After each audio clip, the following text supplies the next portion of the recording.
Our reality is but a dimension, the uppermost layer in a tower of mirrors. Beneath it are the many reflections cast by our reality, similar, but not entirely the same.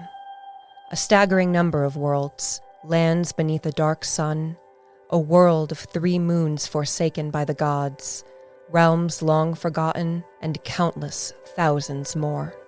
You are about to enter one such reflection, a world still recovering from a magical apocalypse, a place where magic is regulated, goblins trade their wares throughout the lands, and the north is dominated by giants. Today, the sun rises over Heimurrin and the Wilderin.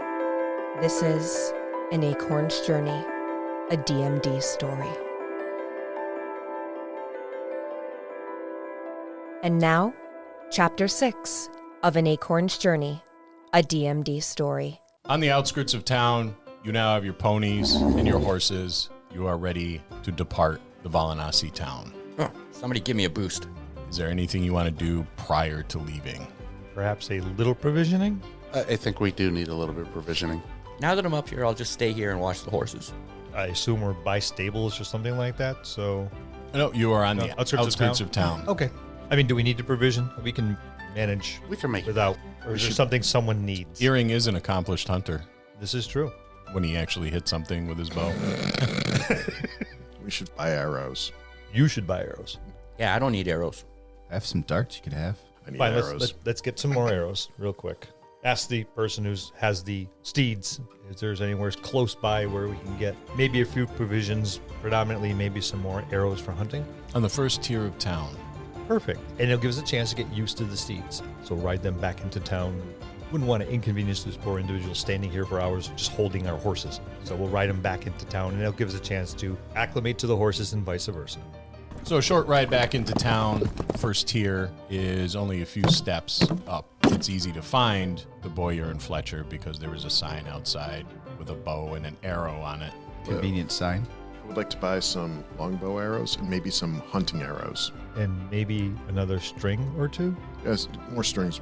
So you'll gather a few options for you and hand them to you to take a look at. He'll put some bowstrings down for you. And once you're satisfied with the type of arrows you want, he'll give you 20 of each. That'll be 5 silver pieces, sir. Hand them 5 silver. Thank you. Madry's actually going to buy a short bow and also 20 arrows because I don't have any range anything.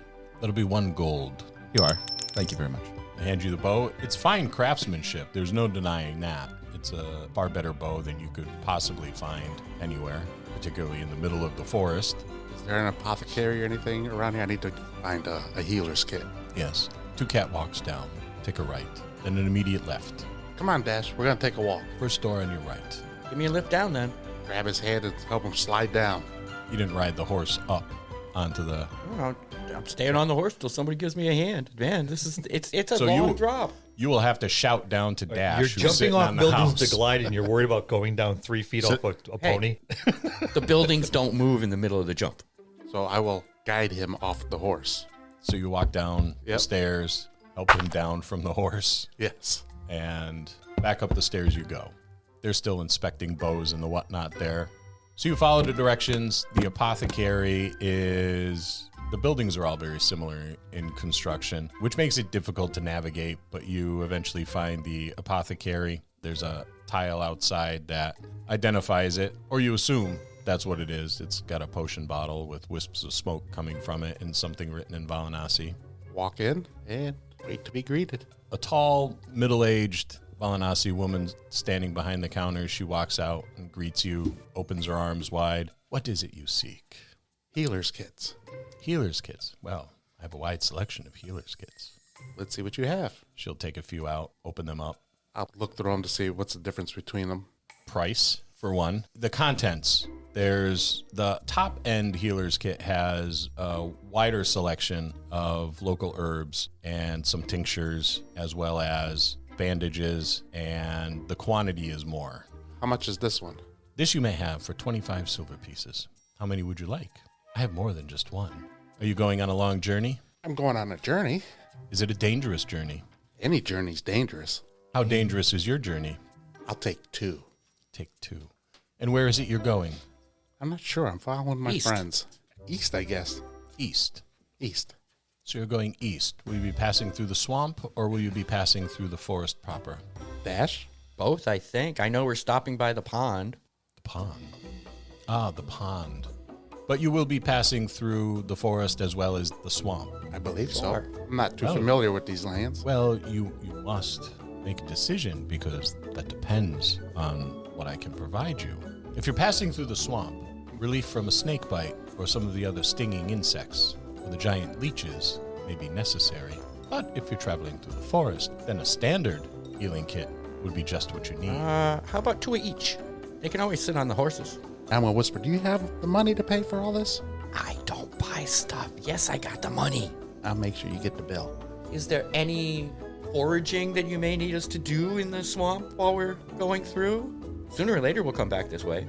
Well, any foraging that I would need would be sooner rather than later. But that is something that myself and my children can do quite effectively. We'll take 2 of each. 2 of each. So I will provide you with 4 of the large standard healing kits. And I will also provide you with some relief from the stinging insects as well as some antivenom. That'd be nice. Thank you.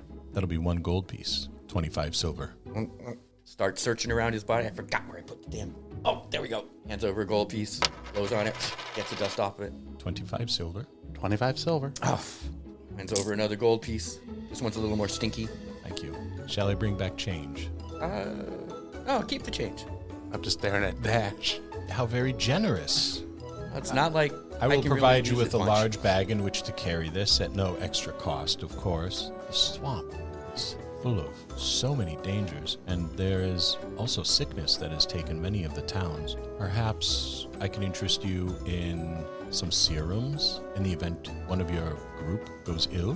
Dash? Starts looking through the rest of his pouches and What kind of serums are Backpack. we talking about? I am one of the few apothecaries in the area, good sir, that is able to produce a one-size-fits-all serum, if you will. This will prevent the cough. It will fade the spotting. And this has also been known to elevate libido. regrow hair. Yes. And it is good when placed on blisters or when you get the scaling from keeping your boots on in wet climates. So how much is a bottle of Mama Valanassi's magic elixir? Well, this, I will warn you in advance, is not cheap, but it is guaranteed to work on anything 99 ailments. to varying degrees. And is an excellent dessert topping. And it's quite a large bottle, so you'll get plenty of uses.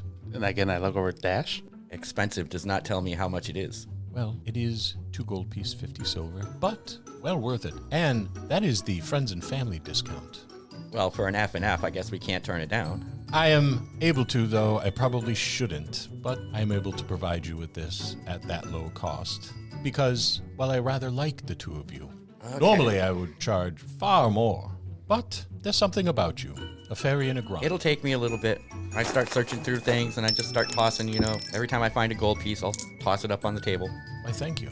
So I'll find 3 of them.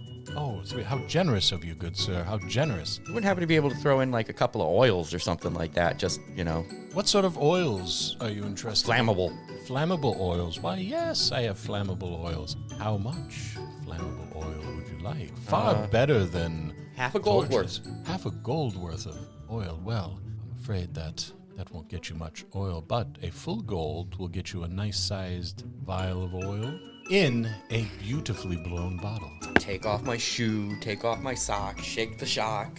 Here you go. 1 more gold. Perhaps I can interest you in a pouch to carry your money in, sir. So you wouldn't have to rummage about and put it in your boot. That must be uncomfortable when traveling on foot. Well, I never lose them. I just have to find them again. Yes, but if you keep them all in one place, then they'll be far easier to find. And since you've been kind enough to purchase so many of my wares, I can't thank you enough. You will be able to put much of what you have purchased today in that pouch, and I think I have one perfect size for your belt. Ooh. Okay, and I will undo the belt that's made out of like rabbit guts and cat gut and everything woven together. Why, that's interesting craftsmanship, good sir. This lovely piece has been handmade, of course, by one of the finest leather workers in all of the Wilderin. I can't provide you with a name, but I can assure you he is incredibly skilled. And this would look amazing on your belt. A young man like yourself, of course, needs to put his best foot forward. Presentation is everything. Not only is it attractive, pleasing to the eye. Don't think it's too gaudy. I do not. I think it makes you look amazing, Let's heroic. kind of offset the rabbit fur a little bit. Yes, but that is the look of a well-seasoned traveler, is it not? And I adjust my squirrel hat. Thank you very much. But how is all this going to fit in there? Well, it won't. That'll be 25 silver. Take it out of the change. Dash, you told her to keep the change. Yeah, the first time. Pay the lady. Start going through. Every time I find a gold this time, I'm tossing it in the pouch. And I'm going to keep going until I find some silvers, and then I'm going to pay her 25 silvers exactly. Thank you very much, sir. You're such fine customers. You have a very fine store here. I thank you. I have worked so hard. Being a single mother of 4 is difficult. Many years ago, a bear took my beloved husband, but... I'm sorry to hear that. Oh, thank you. Thank you. It was very hard for us. His income lost, having to find food. But we're doing the best we can. Is there anything else I can interest you in? Dash, anything that else you need? Supporting local businesses is, of course, such a wonderful thing for you. Ah, I didn't know this was local business day.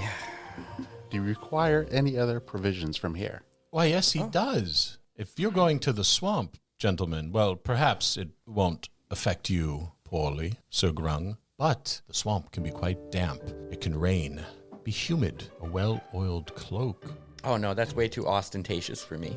Oh, it is but a simple traveling cloak that How many are there of you? Just the 2 of you, or are you traveling with others today? Oh, we are traveling with others. Ah, do they have proper gear to travel the swamp? That's up to their wallets. Well, we can always have them visit. That would be wonderful of you. Thank you so much. Not a problem. We don't get many travelers that come through here. It is nice to meet new people, and you both seem quite charming. One of the remarkable things about friendship is the consideration one gives to his friends. I'm sure you're all quite busy. Why else would you be taking on such a heroic journey? Why, I've never met heroes before. We're not heroes. Oh, stop. I can see the heroism written all over your faces. Heroes of Swords. Birch Grove. The heroes of Birch Grove. Why, I am in such remarkable company. I hang my head. My goodness, I don't know what to say. I'm flustered. I'm quite taken by this. I've never had such remarkable, heroic individuals. I've heard the songs from the bards. You must be... Let me think. You are... Moku. Moku, yes, of course. Oh, and you, sir, who are you? She looks directly at Dash. I'm thinking about leaving is what I am. Oh, but you must tell me your name so I could brag to all of my friends, the book club. I am Dash. The giving. 2 of my favorite characters from the songs. Oh, I'm among celebrities. Oh, would you like an autograph? Well, an autograph? Why? Yeah, you can hang it on the wall next to that first silver piece. Of course, let me find a piece of parchment here and a quill here. Thank you. Dash. So, as I was saying, please, Sir Mokui, may I have your autograph? Have I asked too much of you? I'm so sorry, but I get giddy when I don't want to, me touching things is not good. Ah, yes. Maybe you should find a pair of poison-proof gloves. Well, it just so happens. There is something remarkable about the embrace that one can share with their friends and loved ones. It must be so terribly hard for you. But I have these eel-skin gloves, and you will be able to greet your friends properly with a handshake, an embrace. Very inexpensive. How inexpensive. Handcrafted by one of the finest glove makers in all of the Wilderin. A mere 25... Wait, for the Heroes of Birch Grove, 15 silver. I'm really undercutting myself today, but your celebrity status has me quite smitten. Dash? What, you don't have any money? I don't know where my coins are at the moment. Oh, well then maybe you should start looking and get a pouch too. A small child comes out from the back. Mommy, I'm hungry. Oh, dear. Go back there. Mommy will find you something. I'm sure we have a bit of crusty bread. pat the little one on the head. Don't worry, little one. Mama just got a whole big bunch of money. Now you can have a feast tonight. I will go summon the rest of my party so they can view all your wares. Wonderful, thank you.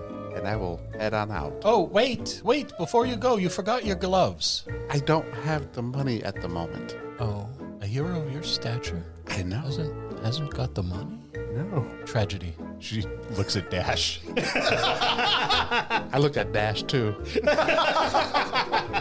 Ash starts to turn a little purple around the bottoms of his earlobes, opens the new pouch, and throws another gold out at her. How generous. I'm out of silver.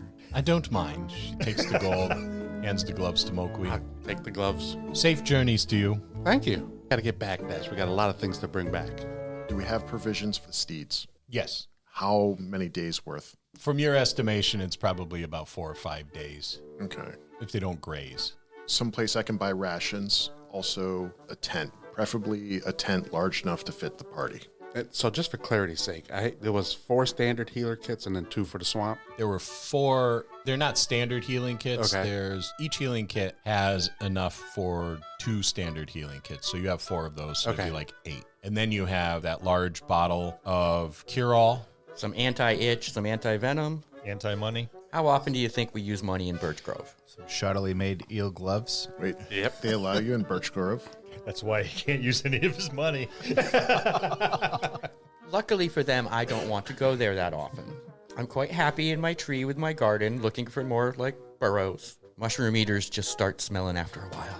The local shops are all on the bottom tier. Several of them that'll be able to provide you with tents and any other traveling accoutrements you may need. Their rations are fairly simple, dried nuts and fruit and some dried meat.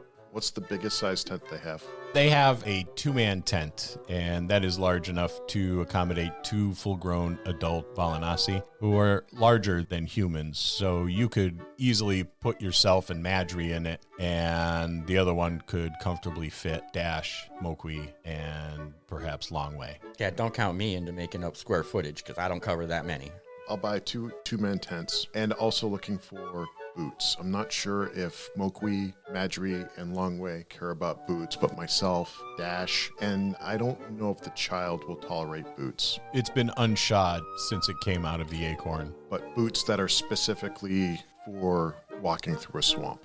The general store has several pairs of boots made by a local cobbler. He'll show you the boots. These are knee-high boots, quite good for the swamp. However, the swamp is quite deep in some areas. I'll poke my head out the door and Dash! You hear Iring scream your name.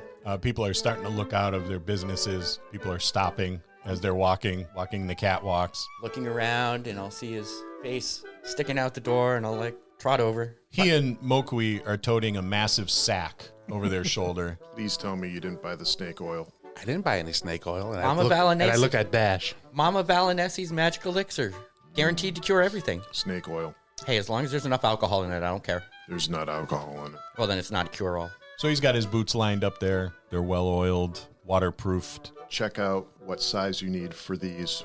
This will be good for walking through the Let's swamp. see. What do you have for I guess a 8-year-old Valinesi? Those ought to fit. These. He puts a pair of small boots on there. They have a bunny rabbit on the front. Ooh, perfect. I'll pull those on. Hopefully they fit. They fit pretty well. Okay, I'll just stuff a little sock on the toe. That ought to work fine. And then I'll find a pair of boots for myself, and I'll pay for it. And so the tent, the 2 tents, the boots. Got any cloaks? Why, yes, I do. Brings out some cloaks. Do you have a color preference?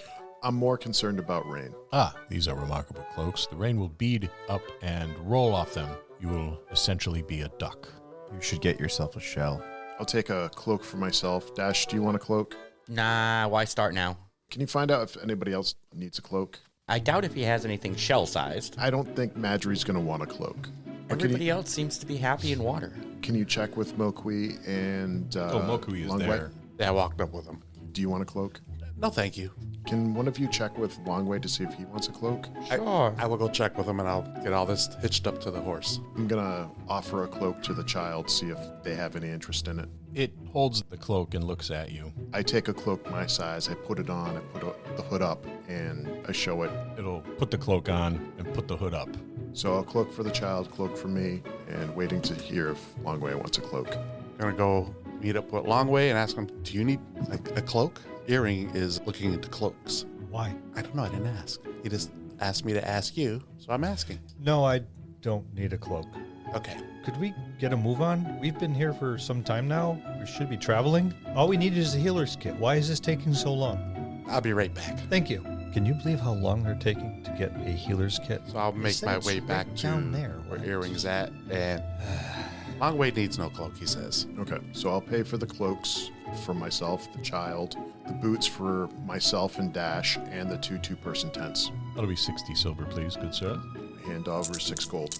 Oh my. You seem to have overpaid. Isn't it 10 silver per gold? Yeah. I'll give you an extra 5 silver as a tip. Thank you. Welcome. And rations, dry rations. He'll hand you over packets of food. There's food in here for you to take with you. And then another man comes in. He's an older Valinasi. He's one of those men who has a perpetual look of disgust on his face. So Bill. Yes. He looks at the man at the counter and gestures to the back with his head, and the man slinks off with his head down. Forgive my younger brother. He was kicked in the head by a mule years ago. Hasn't recuperated since. He's quite dumb.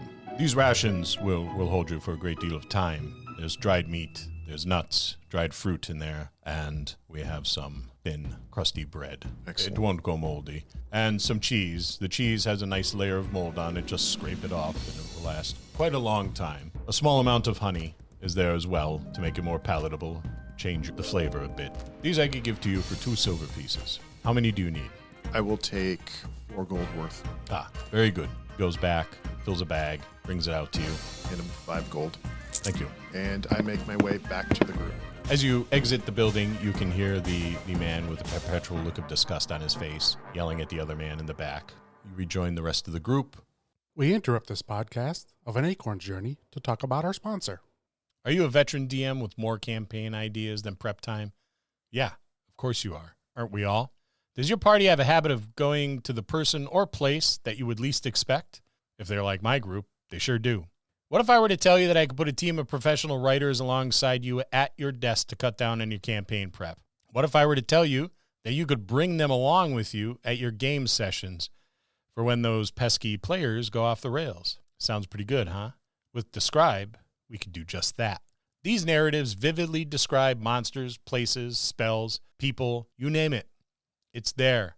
And there are more than 6,000 of these easy to search up, copy and pastable, beautifully written narratives right at your fingertips.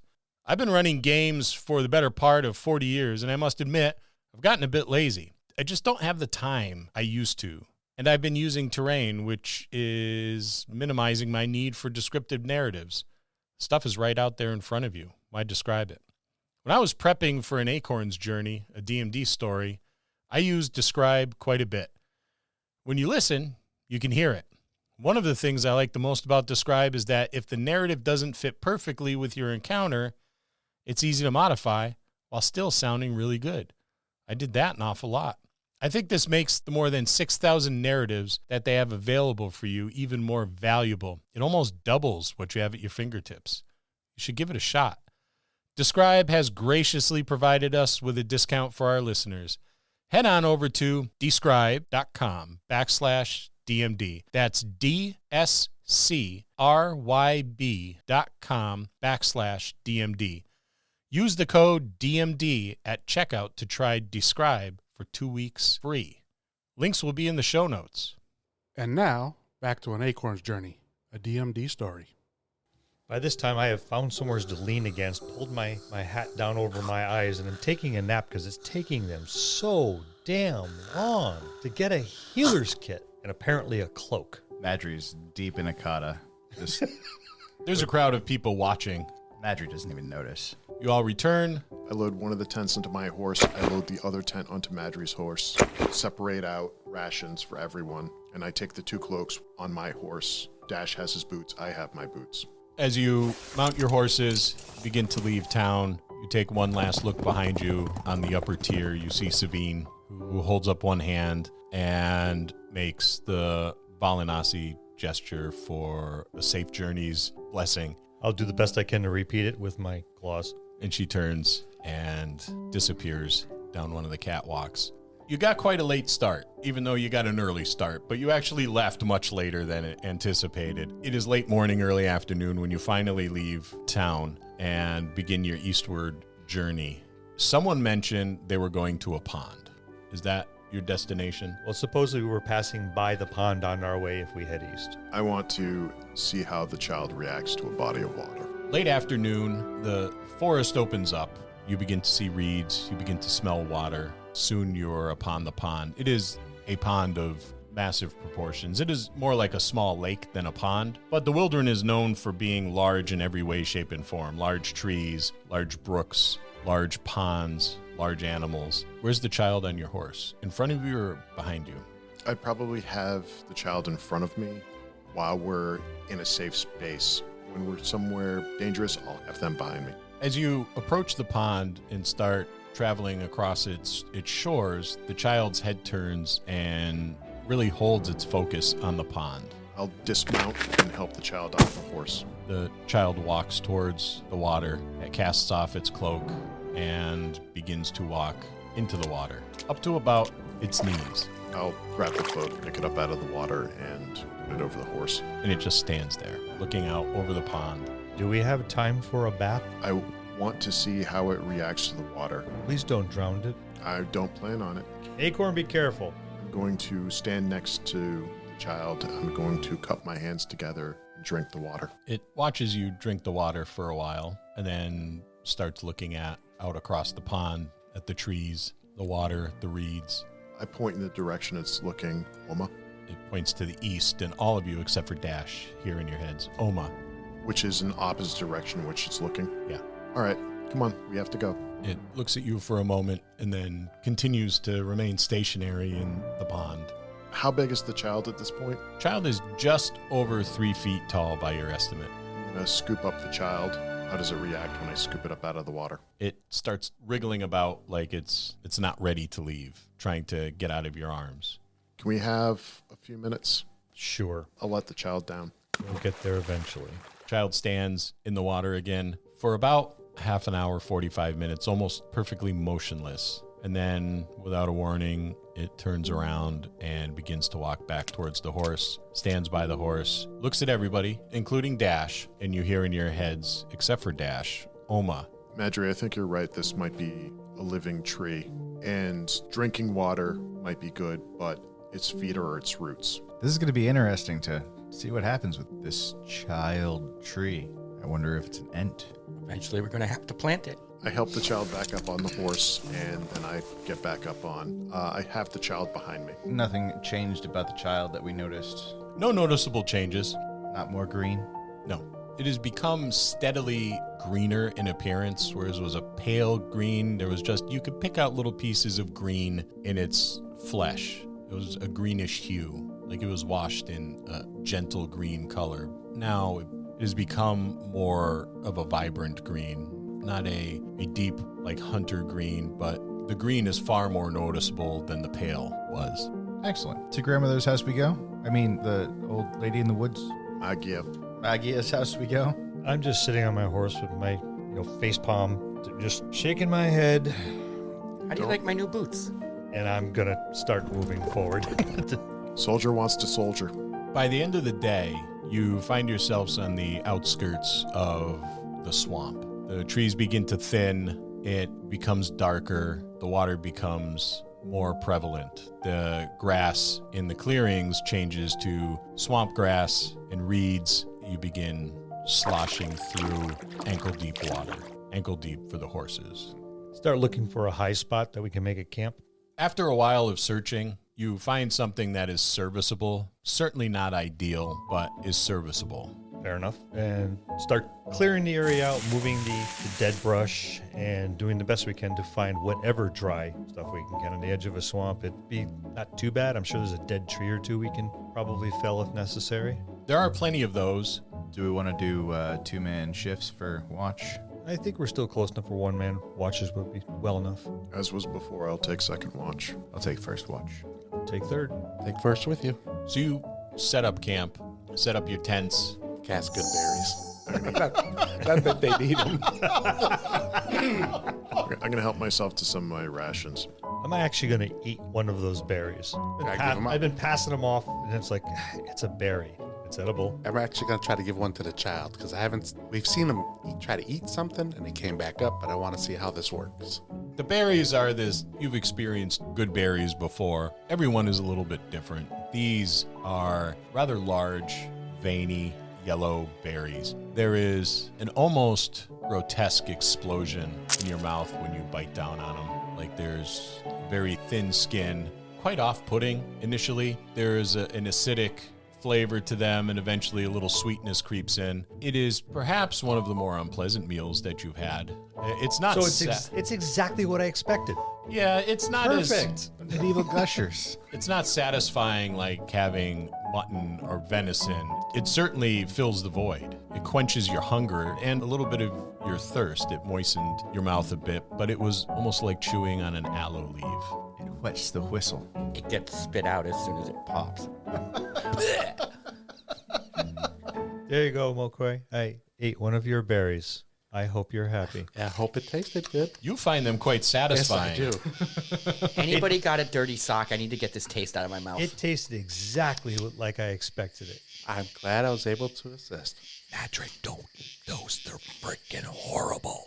Tastes quite good to But I am going to try to give one to the child and see how he reacts to it. The child just rolls it around in its hand and then puts it down and looks at you and blinks and looks at Iring and blinks. How does the child react to the swamp? It just sits there. There's the buzzing of insects, the sound of frogs, all the normal swamp sounds one would expect. The mosquitoes are somewhat oppressive, and the child is soon covered in insects, just sitting on it, and it doesn't seem to mind or pay it any notice. Mokwe, are you going to get upset if we hunt some frogs? Why? Because they taste better than your good berries? Don't you have rations? There are some big juicy frogs in the swamp. But you know, Just asking if you're going to have an issue with it. If you are, I'll hold off and look for fish Let's instead. hold off a little bit. if we're lucky, maybe we can get some caviar frog. Of course, there's other wildlife. There's birds and the whatnot, but Frogs Fro- don't fly. Yeah, the frogs might be easier to catch. you do know if you show up with a torch, it's easy to see the frogs, and a blow to the top of the head renders them unconscious and easy enough for you to take the legs off of. Wanted to know if Mokwe was going to have a problem with it. Seems like he is, so no frogs. Not up for frog legs, Mowgli? No, not into cannibalism. Maybe if you turn into your direwolf form, then, maybe you will like frogs. That's not even funny. Yet it's true. Don't know what you're talking about now. Pick up the berry that the child put down, put it back in my pocket, and get ready to take my first watch. How wet is the ground where we are? It's not damp. It's high enough so that it's not soaked like a lot of the other areas that you've traveled through. You spent a long time trying to find the right spot, walking about, feeling the ground. It took a while, but you found something that you believe will keep you dry through the night. Then I'll get a fire started. I'll bed down, bring the child in the tent, and make sure it's comfortable. It sits in the corner, just blinking. Get the fire started, provides you with a little bit of light. Yeah, I'm not going to make it overly large. I want it more for the smoke so it can reduce the bugs for the fleshy beings that are with us. I don't think they're going to bother Madry or myself very much. No, it's a cheap protein source for Madry. Me too. If they're big enough. Oh, yeah, something comes crawling by. Yeah, that was okay. Pop it in my mouth. No, this is better than those damn berries. Mokwe, too. So the first watch is Madry and Mokwe, correct? Yep. So you sit about the fire, you chat for the duration of your watch. There's the eerie sensation that you're being watched, mostly because you can see glowing eyes in the swamp. There's things crunching about and sloshing about in the water. Some have come close to camp. You think it's probably the fire that keeps them away. Mokwe, Yes. where did you grow up? In the wilderness. Yes, I know the Wilderin, but, it's a vast place. Did you grow up around a swamp like this, or where did you grow up? Well, not the swamp, but the... So I think when I was found by Sun, that was more of a lake, correct? It was a lake. Yeah. Down by the lake. Oh, okay. It's a nice area. Yes, it is. Much different than this. Much different. This is very, pungent. It's not that bad. It's not terrible, but it's... Something tells me there's some pretty stinky areas in this swamp. Like any other swamp, yes. You will at times long for those days of leisure by the lake, backstroking, good fishing. Yep, those were the days. Quiet walks in the surrounding forest, administering healing and the whatnot to those travelers that come seeking you out. But those days seem to be gone, at least for now. When your watch ends, uneventfully, you rouse the second watch. I'll go rouse Iring. All right, I'm up. Stroll out to the fire. The child follows you, sits down next to you on a log, and just stares at the fire. As you're sitting by the fire with the child, you notice that it has a concerned look on its face as it's watching the fire, and it scoots along the log closer to you. I will get up and I will walk the perimeter, The child will follow you. As you begin to walk the perimeter, keeping myself within 30 feet of the camp. you notice out in the swamp a light blink on. It grows stronger. It looks like a campfire. It looks like quite a large campfire. And then eerie, low chanting echoes through the swamp. Black candles that you can see glowing in firelight, radiating an energy. Dark figures begin to walk around in a set of ruins that you can see from the rise that you're on. There's approximately 7 of them, and they appear to be gathering around a large dark form. I will go rouse Longwei. Watch already? No, we have neighbors. Show me. I bring Longwei over to where I was, where I spotted them. So as you look down from the rise, you can see a set of ruins now illuminated by this eerie firelight. Oddly enough, there's a series of black candles that are arranged around a dark figure. You're not too sure if it's a statue or something else. It's motionless at the moment. There's about 7 cloaked figures in a slow walk around the statue. There's a series of large black candles illuminating an eerie glow around the body of the candle itself, and then a purplish flame that's far taller than any candle flame you've seen, and they're chanting. It looks like a religious ceremony of some sorts. But in the middle of a swamp in the middle of the night? There are druids that worship at all different times in all different areas. I've seen druids in the dry of desert. I've seen druids in the middle of the woods. The height of the moon and the height of the sun are things they worship. I mean, if you want to check it out, we possibly could. I wouldn't want to disturb them. No, I'd rather sit and watch. I know if I was the type person in holy revelry that I would not want to be disturbed in the middle of it by some stranger. And at the moment, they seem to have done no harm or foul to us. Should we ask Mokwi? He only just went to bed a short while ago. He's going to need his, yeah. I mean, he is probably a little more learned of this than us. And he can always just go back to bed. So I will go and rouse Mokwi.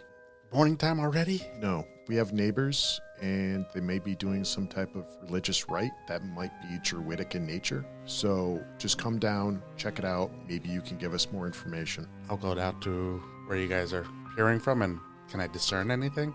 They'll take you to that spot which provides you with the best vantage point, and this is what you see and hear. Eerie, low chanting echoes through the ruins. Black candles arranged in a circle reflect off and through translucent white crystals which line the broken walls. Between each crystal stands a figure in black robes, their sleeves and hoods hiding their features. Only the bare feet of the chanters are visible.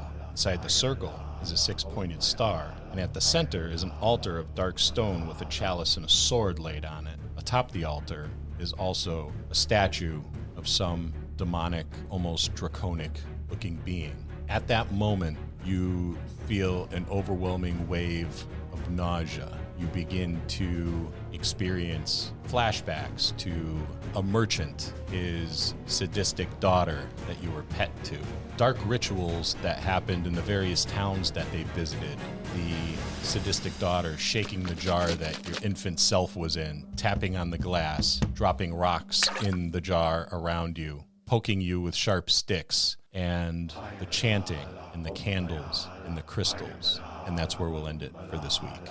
Join us next time as the adventure continues on An Acorn's Journey, a DMD story. Thank you to our cast, Frank Weiden, Ben Petrie, Bill Robitaille, Louis Aponte, Sin Morse, and your DM, Scott. A special thanks to you, our listeners. You are why we do this every week. We'll see you next time in the dojo. Hi, this is Lou. Mokwi from An Acorn's Journey, a DMD story. Tell us what you think about the campaign over on Apple Podcasts and Podchaser, and leave us a review as well. Remember, you can find us on Facebook, Twitter, and on the web at thedungeonmastersdojo.com. If you're interested in supporting the podcast, please consider using our Drive-Thru RPG affiliate store. If shopping isn't your thing, you can buy us a sake. Finally, consider showing your support by buying some Dungeon Masters Dojo logo wear. The links are in the description below. Thank you for listening.